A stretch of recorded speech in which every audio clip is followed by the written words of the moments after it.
Hey traders, Marcello here, founder of the Day Trading Academy. Today we're going to be talking about the best countries for traders.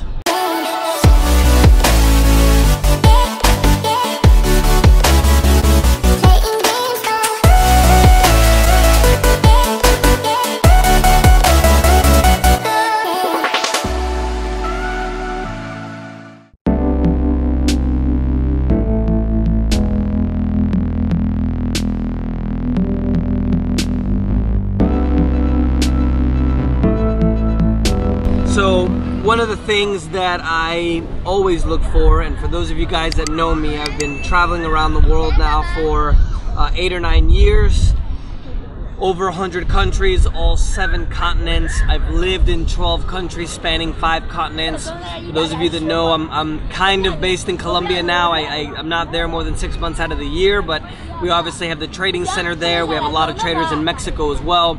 So if you're interested about day trading and traveling around the world, I think you'll find this video really interesting, because I think there's a variety of things that I look for, and a balance of things as well, whenever I look for a country to stay in long term.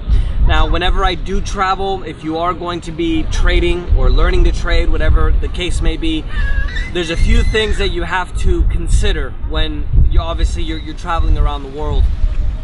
First thing obviously is the internet. Another thing would be the time frame, and obviously another thing would be I'm gonna call it maybe the environment or the quality of life. You know, if you're making a lot of money trading, you know, you might be watching this video because you're looking for some exotic countries to go to.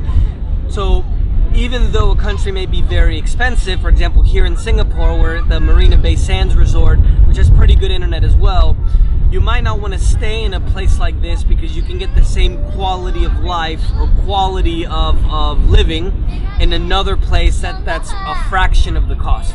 Okay, so first thing is internet. You know, I'd say 5 or 6 years ago, the internet was a bit of a challenge in certain places. The only place in the world where I would say it's probably still a challenge is Africa. Most other places now, I think for the most part, you have 4G wireless networks. You know, you don't really have to worry too much about the internet access being reliable enough. And for those of you that don't know, you don't need a super high-speed internet connection in order to trade. That's actually not the most important thing.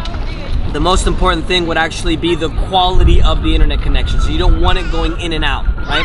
You minimum speed, I would say, is 1 meg download, 0.5 meg upload. There's a great site that I found called speedof.me, speedof.me, and it's a great new internet service that I found that I definitely think that you guys should use. So when you're looking to go somewhere, ask the owner of the apartment, you know, what's your download and upload, and you can literally ask them for a screenshot of the test, or you can send them the link. You know, if you're looking on Airbnb, I had a lot of luck on Craigslist. Obviously that was a long time ago.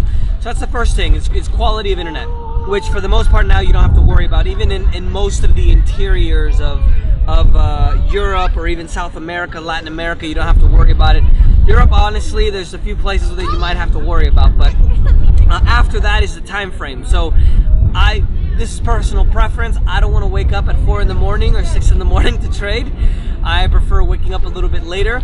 So for me, anytime, I would say central time zone, Chicago, all the way to about Singapore, where I'm at right now, is the best time frame. Obviously central time, I'd say between March to October. It's going to be Mexico all the way down to, you know, Colombia, Peru, Chile, Panama, and then did I say Chile already? Yeah, and Ecuador as well, though I don't recommend you guys going to Ecuador. Then going to the eastern part of Brazil or Argentina, Buenos Aires, you're looking at, you know, 9:30, 10:30 in October, specifically in Brazil. You're looking at 10:30, 11:30 a.m. And then someone's getting in trouble. Then after that, you're going to go obviously to Eastern time, or going to Europe. For me, Europe has the best time zone. The market's open at 2:30 to 4:30 or so.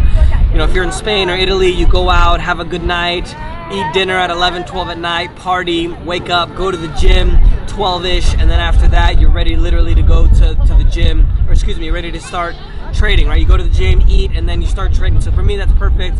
Going to Eastern Europe, you're looking at 4:30, 5:30. I hear Ukraine is great this time of year. Other than that, once you get obviously to the east, to the Pacific, when you go far, far east, it's going to be a little bit more of a challenge, because when you're looking at places like Shanghai, Sydney, South Korea, Japan, you're looking at trading 12:30, 1:30, 2:30, 3:30 in the morning, and it's a little bit hard to balance that time frame. I think the best time is right around Singapore, so Thailand to the Philippines, right around there, all the way down to the western coast of Australia, which is Perth. And there you're looking at probably anywhere between 7:30 to 9:30 p.m. You're about an average of about 12 hours ahead of the market. And that for me is perfect as well. I lived here in Singapore for, I want to say 3 or 4 months. It was absolutely great, that time frame. I really enjoyed it because you can have a good day, take a nap, wake up, trade. Obviously, it's great to be able to trade when you first wake up in the morning because it's like a fresh day. You don't have things that affect you during the morning. Because obviously, if you have a situation where you get into a fight with somebody or somebody pisses you off driving, whatever the case may be, that might carry over into the trading. Since most of you are new guys, I should say, watching this video, trading is more psychological than it is technical, okay? Other than that, I think a balance of, what I call environment or standard of living, so to speak. Obviously, here in Singapore, absolutely amazing. We wake up, we enjoy the pool for a few hours until the sun comes out. The sun actually starting to peak out now, and then after that we enjoy the city, and then I can sit down and watch the markets at night. The only problem here is that it's very, very expensive, very similar to Sydney, for example. So here a lunch with a steak with puree, which is in English it's mashed potatoes, $80, $85. That you can in Argentina or even in Colombia, Thailand, wherever in Asia, a lot of these cheaper countries in Asia, you're looking at $6, $7. So the way I view life right now, or the way I view the standard of living, is that, yeah, I can afford to be here in Singapore, but why not go to somewhere that's cheaper? And for me, obviously, and I think most of you guys will agree with this as well, is that it's nice to be in a place where there's beautiful women and things are cheap to buy, because your money, may extend a little bit longer. And it's not that you might be saving money, or it's not that you might be not making enough money, but obviously a 6-bedroom penthouse I bought in Colombia for $120,000, and something like that here in Singapore would be millions, if not tens of millions of dollars. So I don't value money as the most important thing in life. I think quality of life is better, or I would say more the kind of life that you live, so to speak. I'm not a millionaire. I prefer not to be, because I honestly don't want to work that hard. So when you live in places like Colombia or Thailand, or these places that are a lot cheaper to be, obviously you have a situation where you don't necessarily have to worry about money, so to speak, even though you're making a lot of money, let's say. But obviously you can live a much higher standard of living than you normally would in a lot of Western countries. And that's why one of the reasons, for example, I don't live in the United States, because it's compared to places like Colombia and other countries, it's super, super expensive. A few of the countries I'd list off, Thailand, super, super cheap. Obviously I have friends in Bangkok and Chiang Mai.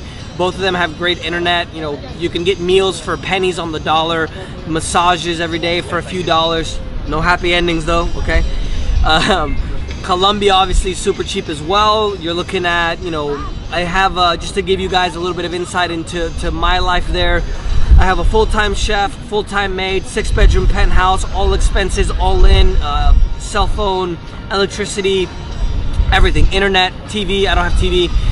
I'd say it's about $700 a month, and that in the United States you probably could even find an apartment to rent or a room to rent. Really, that's what it would cost, especially in the bigger cities. That'd be astronomical. So Colombia, I'd highly recommend. The city of Medellin, to me, is one of the most unique cities in the world, especially right now. Colombia has something special going on. Mexico City, shout out to my man Jeremy. That's a great city as well. That's not too expensive to live. Buenos Aires, I think, is a good city, but I don't personally like it, because just the vibe there I don't really like. For me, it's a balance of everything, the people, being a cheap place to live, good internet, beautiful women, or I don't know about the men if you're into that, but I've heard that in Argentina they're good looking, whatever the case. But Singapore I love as well, but it's just too bloody expensive. Countries in Asia, I'd recommend the Philippines. I've never been, but I definitely recommend it based on what my friends have mentioned to me. I think the lifeguard's gonna yell at somebody again. Definitely Thailand, that's a really popular spot. Kuala Lumpur in Malaysia is a good spot as well. And yeah, I think that's about it, guys. So let me know if you guys have any questions. You can put any questions you have on any of the social media, you know, Facebook, Instagram, YouTube, with the number tag, the hashtag Ask Marcello. I'll go in and find those and start answering those questions.